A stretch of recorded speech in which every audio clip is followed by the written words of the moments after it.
क्योंकि ये नहीं जानते क्या कर रहे हैं। आमीन, हालेलुया।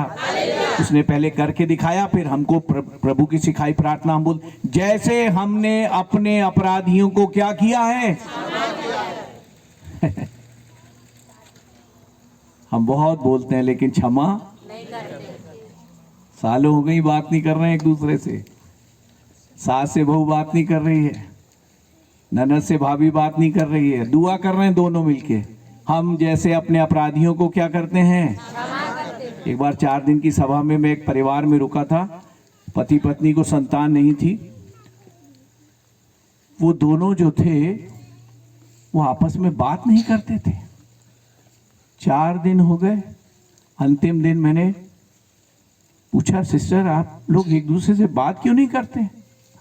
बोली, पास्टर 12 साल पहले मेरे पति ने मुझे कुतिया बोल दिया था। क्या बोल दिया था। कुतिया, इसीलिए मैं इससे बात नहीं करती हूँ डोकरा से आज तक। मैंने कहा आप भी कुत्ता बोल लेते एक बार, बराबर हो जाता। बराबर कुत्ता है। सुबह का क्रोध शाम तक क्या होना चाहिए, खत्म हो जाना चाहिए। आमीन बोलिए। कहाँ क्षमा करते हैं हम। अभी फिर वचन सुनेंगे 7 वाणियां। पहली वाणी, हे पिता इन्हें क्या कर, क्षमा कर। फिर से हाथ उठा के बोलिए, ऐ खुदा हम खुशी नहीं गम चाहते हैं। एक गाल पे मारे तो दूसरा दिखाओ, 1 मील ले जाए तो 2 मील चले जाओ। हालेलुया। कुर्ता मांगे तो धोती भी निकाल के दे दो। आमीन बोलिए। महिलाओं के लिए धोती निकालना बड़ा कठिन होती है। इतनी धोतियां भरी हैं अलमारियों में, फिर भी पति से एक और लाओ ना साथ, थोड़ा एक बनारसी लाओ, एक जॉर्जेट की लाओ, एक मराठी लाओ, एक गुजराती साड़ी ला के तो धोती लाओ। पुरानी हो गई तो 2 फाड़ के पर्दा लगा दिया, और पुरानी हो गई तो पोछा बना दिया। ले, लेकिन देने का नहीं है। बाइबल में क्या लिखा है, लेने से देना धन्य है। आमीन बोलिए। महिला से हाथ मिला के बोलिए, मैं अपनी धोती नहीं रखूंगी, दे दिया करूंगी। आमीन बोलिए। एक धोती निकालते हैं 5 गिर रही हैं, भरे ठूस के फिर भर रहे, फिर गिर रही है, फिर भर रहे। एक अलमारी जीवन भर चलना चाहिए। आमीन बोलिए। बोलो प्रभु यीशु मसीह की। मदर टेरेसा के पास 2 साड़ी और 2 ब्लाउज थे, उसी में उन्होंने जीवन बिता दिया। ताली बजाइए ऐसे जीवन के लिए। आए खुदा हम खुशी नहीं गम चाहते हैं। आमीन। मैं गांव में जाता हूँ, बहुत दुख उठाना पड़ता है। मैं खुद भी बोलता, खुदा हम गम चाहते हैं। क्यों, गांव में क्या है, घर तो बड़े अच्छे बने हैं, 8-8 लाख, 10 लाख, 4 लाख, 5 लाख के, लेकिन टॉयलेट नहीं है। टॉयलेट है तो दरवाजा नहीं है, दरवाजा है तो कुंडी नहीं है, कुंडी है तो पास्टर साहब अंदर जाओ बाहर से कुंडी लगाए। अरे भैया ये भी कौन सी फिल्म है। हाँ, अभी पिछले दिनों एक गांव में गया तो पास्टर साहब सुबह आ गए 5 बजे, पास्टर साहब सुनिए खेत जाइए। अरे मैंने क्यों, कहले मेरे घर में टॉयलेट नहीं है। बेटा को कहा आप साइकिल से ले जाओ पास्टर साहब को। मैंने कहा तू चलाएगा मुझे। हाँ चलाऊंगा। ले गया, खेत जाते धड़ाम से गिरा दिया था। मैंने कहा ए खुदा हम खुशी नहीं गम चाहते हैं। अब आगे ले गया, खेत दिखाते दिखाते वहां खड़ा हुआ है। मैंने कहा बेटा जाओ, कहता नहीं पापा बोले अंकल को साथ लेके आना। ऐ खुदा हम खुशी नहीं गम चाहते। कभी कभी तो पिछले दिनों इस कदर ऐसा होता है कि टॉयलेट तो है, दरवाजा उखड़ा हुआ है, उसको उठा के अलग करो और उठा के लगा लो। हालेलुया बोलिए। एक हिदायत दे रहा हूं आपके हर घर में, आज के बाद याद रखिए, हमारा घर आम जैसे लोगों के घर नहीं होना चाहिए। आमीन बोलिए। गिरजा बनाएं तो सबसे पहले टॉयलेट बनाइए, घर बनाएं तो सबसे पहले एक अच्छा टॉयलेट बनाइए। आमीन बोलिए। इतना बड़ा रमन सिंह सरकार के जमाने में टॉयलेट तो बने, लेकिन वो इतने सुकड़े होते थे, कि उसमें रमन सिंह साहब भी नहीं घुस सकते। ऐ खुदा हम खुशी नहीं गम चाहते हैं। बाजू वाले से हाथ पकड़ लीजिए, मुस्कुरा के उसको देखिए, बोलिए खुशी इनको देना। खुशी से बोलिए ना मायूस लोगों, खुशी इनको देना। आप टोपो की तरफ देख के बोलिए, खुशी इनको देना जिन्हें हम चाहते हैं, जिन्हें हम चाहते हैं। ताली बजाइए एक दूसरे के लिए। हालेलुया। इसीलिए परमेश्वर क्या कहता है, मेरे विचार और तुम्हारे विचारों में उतना अंतर है जितना आकाश और पृथ्वी में है। एक और वचन बोलिए, यीशु कहता है तुम नीचे के हो और मैं ऊपर का हूं। हालेलुया। हमारे विचार और परमेश्वर के विचारों में बहुत अंतर है, लेकिन अंतिम वचन हाथ उठाकर बोलेंगे, जब तक दुख नहीं उठाओगे कभी महिमा नहीं पाओगे। और एक वचन बोलिए, हमें दुख उठा उठाकर स्वर्ग के राज में प्रवेश करना होगा। आमीन बोलिए। इसीलिए मैं कहता हूं, ऐ खुदा हम खुशी नहीं गम चाहते हैं, खुशी इनको देना जिन्हें हम चाहते हैं। पास्टर मेंजे ने आज इसका सबसे बड़ा सबूत दिया है। हालेलुया। बहुत कमजोर है, आत्मा तो तैयार है, शरीर फिर भी नाच नाच के उन्होंने हिला दिया। ताली बजाइए उनके लिए। ऐसे ही एक सभा में एक जवान खूब नाच रहा था, वो गिटार भी बजा रहा था, लेकिन पैंट उसका बड़ा ढीला था। ऐसा लग रहा था अब टपकेगा, अब टपकेगा। टोपो भाई थोड़ा मुस्कुराओ ने, अब टपकेगा, अब टपकेगा, अब टपकेगा। मैं बार बार ध्यान से देख रहा हूं कि अब टपक ना जाएगी। एक थोड़ा सा ब्रेक आया, मैंने कहा इधर आओ टोपो, मेरे टोपो नहीं सॉरी, मैंने कहा इधर आओ भाई, इधर आओ, इधर आओ, इधर। मैंने कहा अपना पैंट संभालो, कहीं ऐसा ना हो ये टपक जाए। बॉर्डर में है, बॉर्डर पे तुम झुकते हो, नाचते हो, उचकते हो, वो बॉर्डर पे है। कहता अंकल ये नया फैशन है, ये नया फैशन है, चिंता मत करो, हड्डी टूट जाएगी पर पैंट नहीं सरकेगा।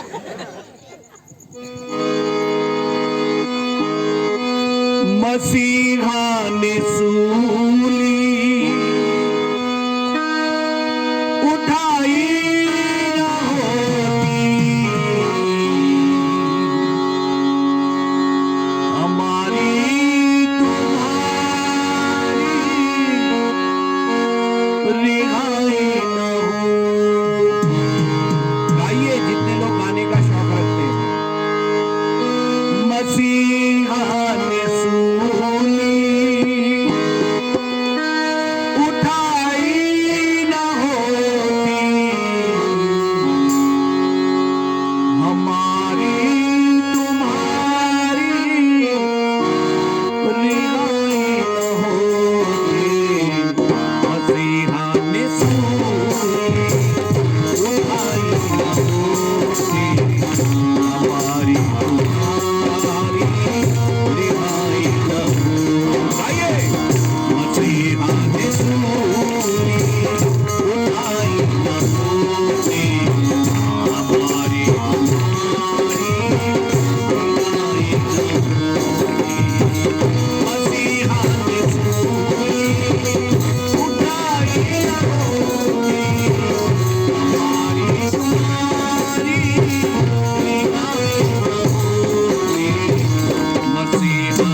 भारत देश के 4-5 राज्यों की जेलों में प्रवचन करता हूं परमेश्वर के अनुग्रह से, और मुझे एक जेल के कैदी की सच्ची गवाही पढ़ने का मौका मिला। विदेश में जब बड़ा दिन होता है उस दिन बहुत से कैदियों को जेल से छुड़ा दिया जाता है। हालेलुया बोलिए। इसीलिए क्योंकि जब यीशु इस दुनिया में आए तो उनके आने का मकसद था कि बंधुओं को क्या देना, छुटकारा देना। क्या देना? और छुटकारे को उर्दू में रिहाई बोलते हैं। क्या बोलते हैं? रिहाई बोलते हैं। एक कैदी था जिसको बड़े दिन के समय में छुटकारे का आदेश मिला। 2-3 दिन पहले उसे जेलर ने कहा, सुनो इस 25 दिसंबर को तुम छूटने वाले हो। जैसे ही उसको ये खबर मिली, उससे कहा गया तुम अपने किसी एक मित्र, किसी भाई, किसी रिश्तेदार को बुलवाओ जो तुम्हें यहां से जेल से अपने घर वापस लेकर जाएगा। उसको एक मौका मिला बातचीत करने का। उसने अपने एक मित्र को फोन किया। उसने कहा, सुन भाई, मेरे घर वालों ने जब से मैं जेल में आया हूं मुझसे रिश्ता खत्म कर दिया है, क्योंकि मैंने अपने घर की नाक कटा के रखी हुई थी और इसीलिए कोई मुझसे बात नहीं करता, कोई मुझसे मिलने नहीं आता। मेरे भाई, परसों मैं छूटने जा रहा हूं, तू आना और इससे पहले कि तू आए मेरे घर पे जाकर सबसे बोलना कि तुम्हारा बेटा जेल से छूटने वाला है और वो एक बस में बैठ के घर से तुम्हारे घर के सामने से गुजरेगा। अगर तुमने एक सितारा घर के ऊपर लटकाया तो वो रुक जाएगा और अगर सितारा नहीं लटका मिला तो वो जीवन भर फिर वापस घर पे नहीं आएगा। दूसरा दिन आ गया, मित्र आ गया लेने के लिए। दोनों बस में बैठ गए, बस चलने लगी और जैसे ही घर करीब आया तो ये कैदी अपनी आंखों को, गर्दन को नीचे कर लिया, आंखों को बंद कर लिया और अपने मित्र से पूछने लगा, देख एक सितारा लटका है क्या? लटका है क्या? लटका है। उसके मित्र ने कहा, सुन देख आंख खोल के, एक नहीं तेरे घर के लोगों ने 100 सितारे घर के ऊपर लटका के रखे। बोलो प्रभु यीशु मसीह की। ये एक सच्ची गवाही है। परमेश्वर का धन्यवाद हो, परमेश्वर का धन्यवाद हो।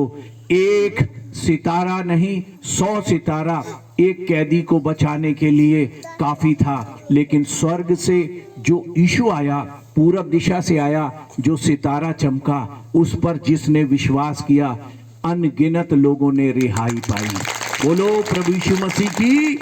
और इसीलिए मेरे साथ मिलकर गाएंगे ऊंची आवाज में, मसीहा ने सूली उठाई होती, हमारी तुम्हारी रिहाई होती। मसीहा ने सूली उठाई होती, हमारी तुम्हारी रिहाई होती। ऊंची आवाज, मसीहा ने सूली उठाई होती, हमारी तुम्हारी रिहाई होती। मसीहा ने सूली उठाई होती, हमारी तुम्हारी रिहाई होती, हमारी तुम्हारी रिहाई होती, हमारी तुम्हारी रिहाई होती। बोले प्रभु यीशु मसीह की जय। मसीह जगत में सबसे प्रचलित चिन्ह है क्रूस। क्या है बोलिए? लोगों के घर के अंदर जाओ, ऊपर क्रूस। घर के अंदर बैठो, कैलेंडर में क्रूस। लोगों के हाथ की अंगूठी को देखो तो अंगूठी पर भी क्रूस। गिरजे के अंदर जाओ तो गिरजे के ऊपर भी क्रूस। और ईसाई भाई जब इस दुनिया से कूच कर गया तो उसके कॉफन बॉक्स के भी ऊपर क्रूस। आने वाले दिनों में लोगों के कान के झुमके में भी क्या होगा? क्रूस। हर जगह क्रूस है। क्रूस एक चिन्ह है, लेकिन क्रूस की वास्तविकता को बहुत कम लोग जानते हैं। आज की शाम मैं आपको क्रूस की वास्तविकता बताऊंगा। हालेलुया बोलिए। मैं इंदौर शहर में बस स्टैंड पर उतरा और मैं वेट कर रहा था कि जो मुझे लेने आने वाले हैं मैं उनसे बात करूं। अचानक जहां मैं बस स्टैंड पे खड़ा था, थोड़ी आगे एक ट्रक था। ट्रक के बाहर ड्राइवर और कंडक्टर दोनों खाना खा रहे थे और जो कंडक्टर था वो अपने गले में एक माला पहना था, लॉकेट पहना था और एक हार पहना था और उसमें क्रूस का निशान था। और जो ड्राइवर था वो कहने लगे, तू हमेशा यार ये लटका के रखता है, ये लटका, इसका मतलब क्या होता है? ये है क्या, ये जो क्रूस तू लटका के रखता है? और पवित्र आत्मा ने मुझसे कहा, अभी तू उधर मत जा, इधर जा और इसको क्रूस का मतलब समझा। और मैं उसके पास पहुंच गया।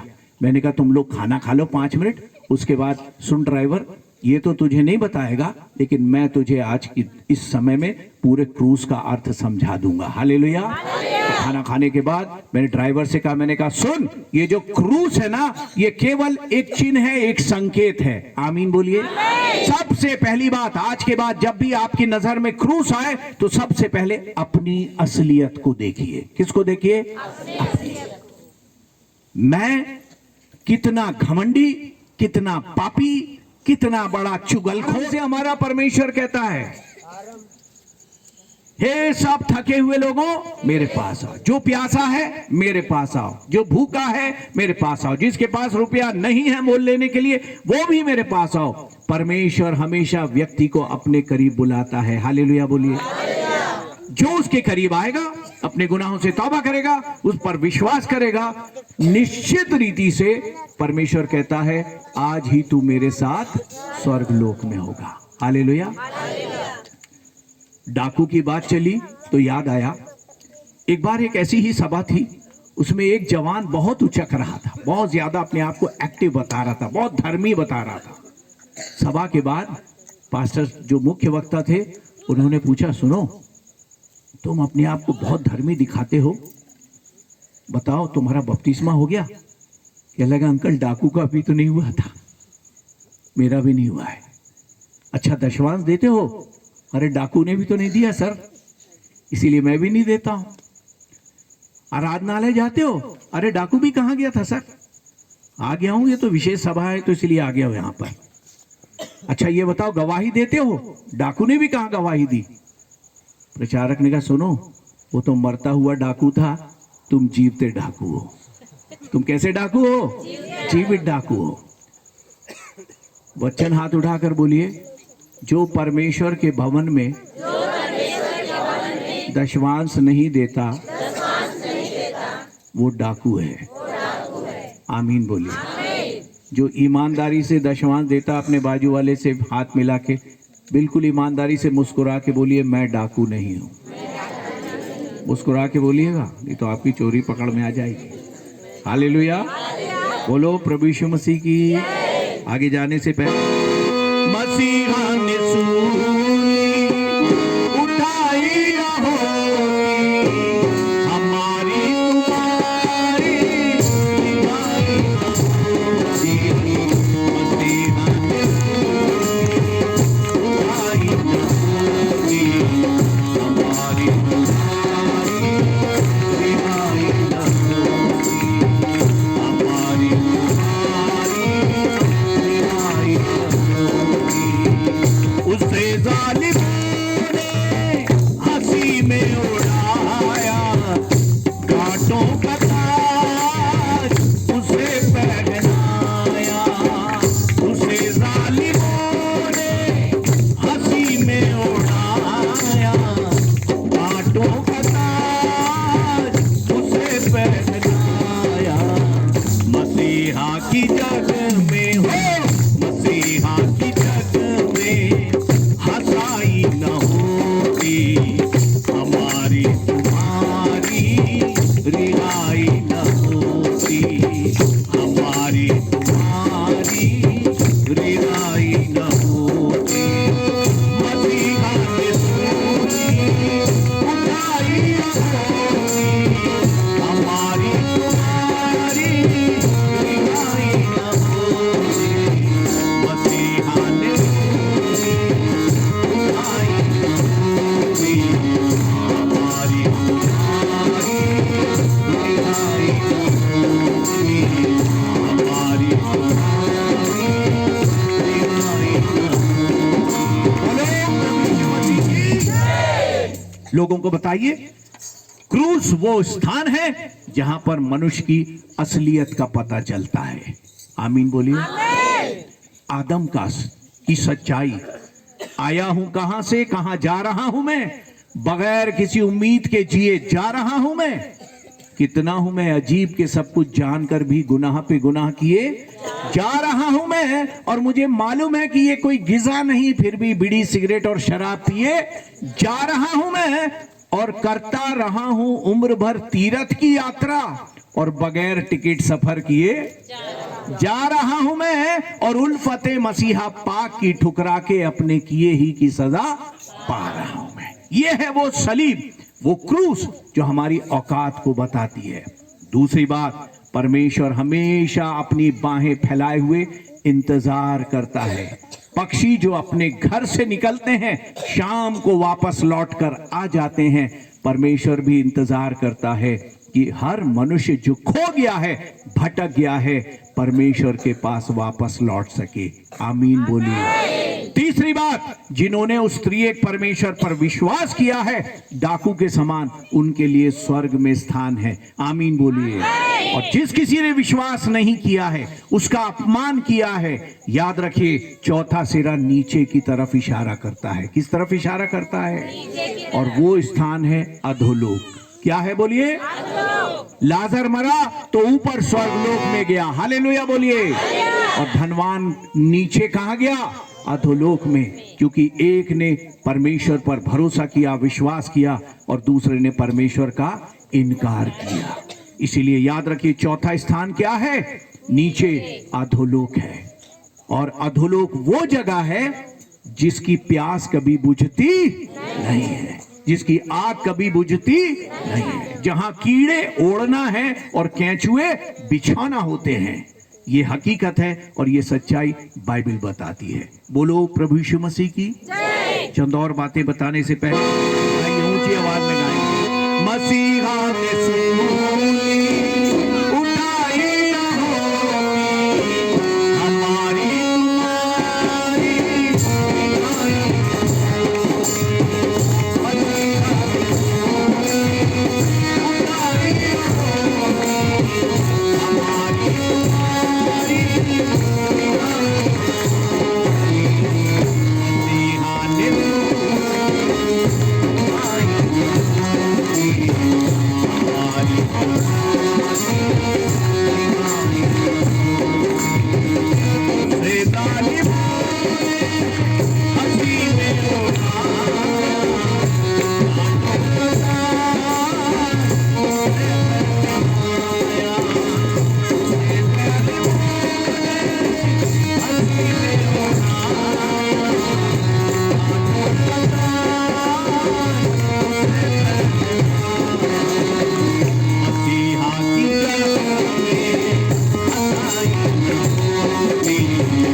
राजाओं के राजा की इस सलीब की हकीकत अगर आपको जानना है तो आज से अगले 7 दिन तक यशाया की पुस्तक उसका 53 अध्याय पढ़िएगा। कौन सा अध्याय?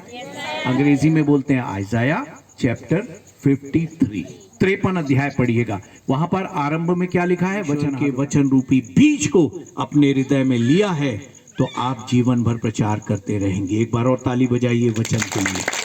बोलो प्रभु यीशु मसीह की। अब तीसरा और अंतिम भाग, परमेश्वर का वचन कैद नहीं है, लेकिन आज मसीही जगत में ये वचन कहां कहां कैद है, इस बात को मैं आपके साथ शेयर करूंगा। सबसे पहली बात सुनिए, परमेश्वर का ये वचन जो कैद नहीं है, आज इसका सबसे बड़ा कैद खाना हमारा घर है। क्या है बोलिए? क्योंकि यहां रोज अखबार पढ़े जाते हैं, हिस्ट्री, ज्योग्राफी, फिजिक्स, केमिस्ट्री सब पढ़ा जाता है, ट्यूशन है, कोचिंग क्लासेस हैं, दुनिया की सारी किताबें पढ़ी जा रही हैं, लेकिन बाइबल कोना में पड़ी हुई है। वचन क्या हो गया है बोलिए? क्यों? शैतान को मालूम है ये खुलेगा तो इसके खुलने से क्या होगा? जिंदगियां बदल जाएंगी, स्वभाव बदल जाएंगे, घर में शांति आ जाएगी, आनंद आ जाएगा, सब स्वर पहुंच जाएंगे। और शैतान इसका विरोधी है। उसने यीशु मसीह को कब्र में पहुंचा दिया, पत्थर रखवा दिया। ऐसे ही हर घर में, हर व्यक्ति के जीवन में सबसे बड़ा कैद खाना वचन का है। इसीलिए आज अगर आप बपतिस्मा ले चुके हैं, अगर आप ब्यारी में शरीक होते हैं, तो आज अंतिम सभा में यहां छोड़ने से पहले निर्णय लेकर जाइए कि मैं जीवन भर परमेश्वर के वचन को कैद होने नहीं दूंगा। हालेलुया बोलिए। बिलासपुर शहर में जेकब फैमिली है, क्रांति नगर में रहने वाले। अब मिस्टर जेकब पिछले समय में कुछ महीने पहले इस दुनिया से कूच कर गए और मैं अक्सर उनके परिवार में निवास किया हूं और मैं आपको उनकी एक बहुत अच्छी गवाही दे रहा हूं। पति पत्नी के लिए जिस दिन उनकी शादी हुई, उन्होंने अपने एक जीवन में निर्णय लिया, हम जब तक जीवित रहेंगे पति पत्नी रोज सुबह पुराने नियम का एक अध्याय एक एक पद करके पढ़ेंगे। हालेलुया बोलिए। रात को हम दोनों नया नियम एक अध्याय रोज पढ़ेंगे। उन्होंने अनेकों बार अपने जीवन में बाइबल को पढ़ डाला, मुझसे ज्यादा उन दोनों को सुंदर वचन का ज्ञान। और जब जब मैं उनके बीच में जाता मुझे इतना अच्छा लगता, वो उनका नियम कभी नहीं टूटा। लगभग 90 साल की आयु में मिस्टर जेकब इस दुनिया से कूच किए। अभी बहन जेकब इस दुनिया में कायम है और अभी भी मेरा संपर्क उनके पूरे परिवार से, उनके जो बेटी दामाद लोग हैं वो बहुत बड़े हॉस्पिटल में डॉक्टर हैं, वो डायरेक्टर भी हैं और मेरा संबंध आज उस परिवार से है। और मैं उनका उदाहरण देता हूं और हमेशा बोलता हूं कितना अच्छा होता जिस शादी में मैं बोलने के लिए जाता हूं, मैं वचन से संबंधित कुछ गिफ्ट देकर और मैं कहता हूं सुनो, अगर अपने जीवन में कामयाब होना है ना तो पति पत्नी रोज मिलकर परमेश्वर के वचन को पढ़ा करना। आमीन बोलिए। बोलो प्रभु यीशु मसीह की, राजाओं के राजा की, प्रभुओं के प्रभु की। एक और अगला दूसरा कैद खाना क्या है? घर से निकले तो गिरजाघर। क्या है बोलिए? शैतान आज के समय में सबसे ज्यादा ओवर टाइम, सबसे ज्यादा ट्यूशंस, सबसे ज्यादा जितने भी कोचिंग क्लासेस हैं, इंटरव्यू हैं, एग्जामिनेशन है, सब इतवार के दिन है। कौन से दिन है? अपने जीवन में निर्णय लीजिए, जब तक जीवित रहेंगे मैं और मेरा घराना परमेश्वर के भवन को आदर देंगे। आमीन। क्यों शैतान हमें वहां जाने से रोकता है? उसको पता है वहां पर पास्टर साहब वचन का बीज बांटते हैं। क्या बांटते हैं? अगर एक बीज किसी के दिल में उतर गया तो एक साधु सुंदर सिंह पैदा हो जाएगा। एक ने सारे देश को हिला दिया, विश्व को हिला दिया। हालेलुया बोलिए। एक डेविड लिविंगस्टन खड़ा हो जाएगा, एक डेविड ब्रेनर्ड पैदा हो जाएगा, एक ग्राहम स्टेन्स निकल के आ जाएगा। इसीलिए शैतान की भरसक कोशिश रहती है आप सब जगह जाओ लेकिन परमेश्वर के भवन ना जाओ और परमेश्वर का वचन क्या हो जाए? कैद हो जाए। आज निर्णय लेना है, हम सब परमेश्वर के भवन जाएंगे और वचन को कैद नहीं होने देंगे। आमीन बोलिए। एक और बात, कैसे कैद है?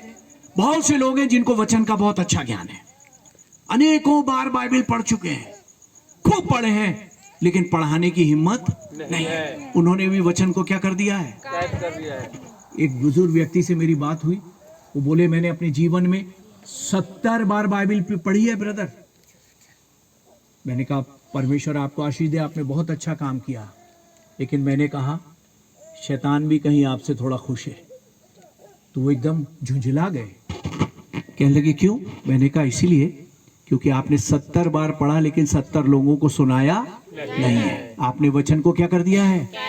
जितना पढ़ो उतना बांट दो। आमीन बोलिए। जितना इन दिनों आप सीख रहे हैं उसको याद रखिए और इससे पहले कि वो आपके दिमाग से उतरे उसको लिख लीजिए और लिखने के बाद उसको बांट दीजिए। आमीन बोलिए। ताली बजाइए परमेश्वर के वचन के लिए। हालेलुया बोलिए। हालेलुया।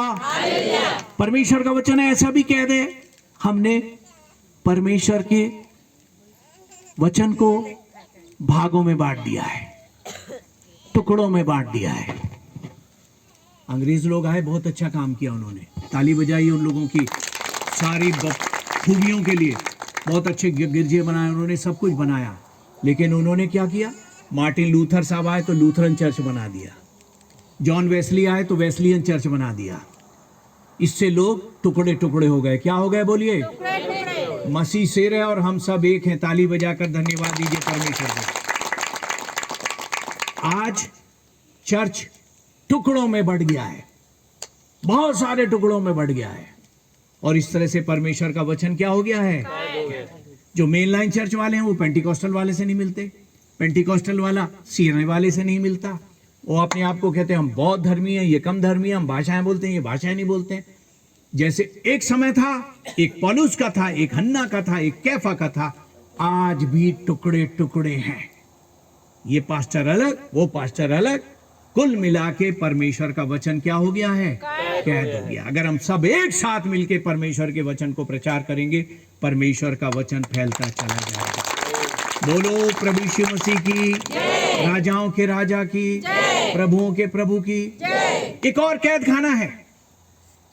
परमेश्वर ने दशमांश देने के लिए बोला है, और वो दशमांश जो है वो सुसमाचार प्रचार के लिए होता है। आमीन बोलिए। जितने लोग परमेश्वर के भवन में दशमांश नहीं देते हैं, वो भी परमेश्वर के वचन को क्या कर देते हैं? कैद कर देते हैं। इसलिए अपने जीवन में उदारता से दान देना सीखिए, ताकि परमेश्वर का वचन कैद कभी भी कैद होने ना पाए। शैतान की हर संभव कोशिश रहती है कि धन ही ना हो तो प्रचार भी नहीं होगा, और इसीलिए आज बहुत सी संस्थाएं धीरे धीरे उनका धन रोका जा रहा है, लेकिन परमेश्वर के वचन को कोई भी कैद